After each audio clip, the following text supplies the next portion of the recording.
Ladies, this is why you should always be cautious while driving alone at nighttime. If you ever find yourself in a situation where a car is following you or making every single turn that you make, do not, and I repeat, do not drive home. And this is why. So I started talking to this one guy through this online dating app. Yes, I know the dangers, baby. I was desperate. I was taking my chances regardless. I decided to go on a date, and that would be the first time that I would ever see him in person. Never FaceTime before this, and he looked exactly how he did in his pictures. The way I was ready to with his fine self. Point is, he looked scrumptious.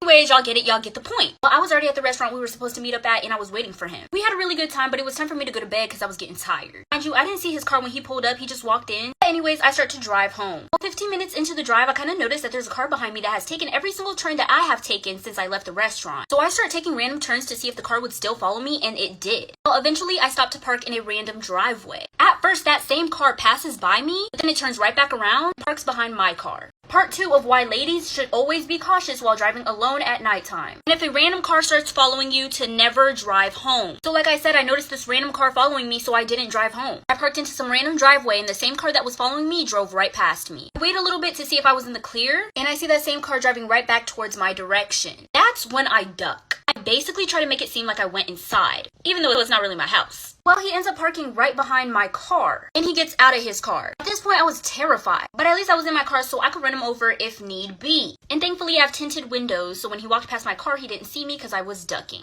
I didn't really get to see his face or what he was wearing. He basically looked like a black figure. Like I said, it was really dark outside. Whoever's house I was didn't keep their front porch lights on. Thankfully. Then maybe he would have seen me. Well, he gets to the front porch. That's when I immediately get up, turn my car back on, and drive home. Well, the next morning, I was woken up by someone ringing my doorbell. Look outside and I see the same car from last night parked in my driveway. Part 3 of why ladies should always be cautious while driving alone at nighttime. Like I said, I was able to get away from whoever was following my car last night. Well, the next morning, someone was ringing my doorbell, so I woke up. I look outside my window because my bedroom window is right at the front of my house. And I see the same car that was following me last night parked in my driveway. I didn't know what to do at this point, but I thought that I should at least try to see what he looks like. So I go to my door and I look through that little peephole. When I say I almost passed away, it is not an exaggeration. It was my date from last night. I swing open my door, and I'm like, motherfucker, how did you find me? I didn't give you my address. I straight up confront him. I'm not playing around. And I said, were you following me last night? He goes, oh, I just forgot to get your number. At the moment, I was thinking he could be telling the truth, because we did only talk through that online dating app. We never exchanged numbers. So I went ahead and gave him my number and didn't think much of it. That was a big mistake. The next day, I woke up to 200 missed calls and 50 texts from him. For part 4. Part 4 of why ladies should be cautious while driving home alone at nighttime. So my date shows up to my house, aka the dude that was following me last night, and says that he was following me because he never got to get my number. Low-key believed him because we never did exchange numbers. I kinda thought it was a little cute. He would follow me just to get my number. At the time, I wasn't really thinking that he could have just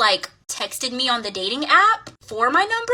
But yeah, I should have never gave him my number. So when I woke up the next day, I had 200 missed calls and 50 texts from him. So I start reading the texts, and it was not an emergency. It was actually a nightmare. Text read something along the lines of, text me back right now, where the hell are you? I need you. Call me back or I swear to God. Well, I didn't even bother replying. But as the day went on, he kept texting me and he kept calling me. The texts turned into threats. I was thinking about just blocking him. Then I remembered since he followed me and I drove home, he knew my address. Part 5 of why ladies should always be cautious while driving alone at night. Like I said, I gave my date my phone number. Then the next morning, I woke up to a bunch of spam texts and calls from him. Basically just saying things like, call me back right now, I need you, text me back. And then his text started getting worse. They started saying things like, if you don't text me back, I'm gonna kill you. I was thinking about blocking him, but I didn't want to make him mad because he knew where I lived. I show his messages and all his calls to my girlfriend. They just tell me to go to the police. One of my really good friends came over and took me to the police station because she didn't want me leaving my house by myself. Well, when we got there, they told us that they couldn't even do anything because he hadn't committed a crime yet.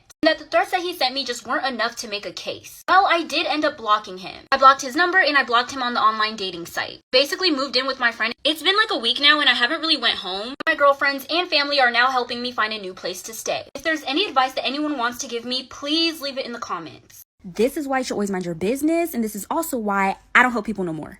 Okay, so little backstory. Everybody at my school was planning a brawl at this upcoming football game that the teachers didn't know about. It was a home game, so everybody was going. And I was not about to get my shit rocked or get my head stomped out, so I publicly announced I would bring water bottles just in case anybody gets thirsty mid-fight. And that was like a thing. Everybody was calling me the referee. Anyway, so I'm guessing everybody was on edge that day because tell me why I walk into geometry and I had to give a presentation that day. Like, we all had groups to present with, and while my group was up at the board presenting our project, I noticed this girl in my group who was wearing shorts. There was a white tag sticking out the bottom side of her shorts. Or at least I thought it was a white tag and I was just trying to help, because tell me why when I pulled this white tag, her tampon came out, this girl turned around. She rocked my shit, bitch. Fight night started early. Child, I was laying on the floor like... And of course, everybody found out about it and everybody was making fun of me because how I get my shit rocked before fight night. But to be fair, I guess it was more embarrassing for that girl because she did get her tampon pulled out in class because of me.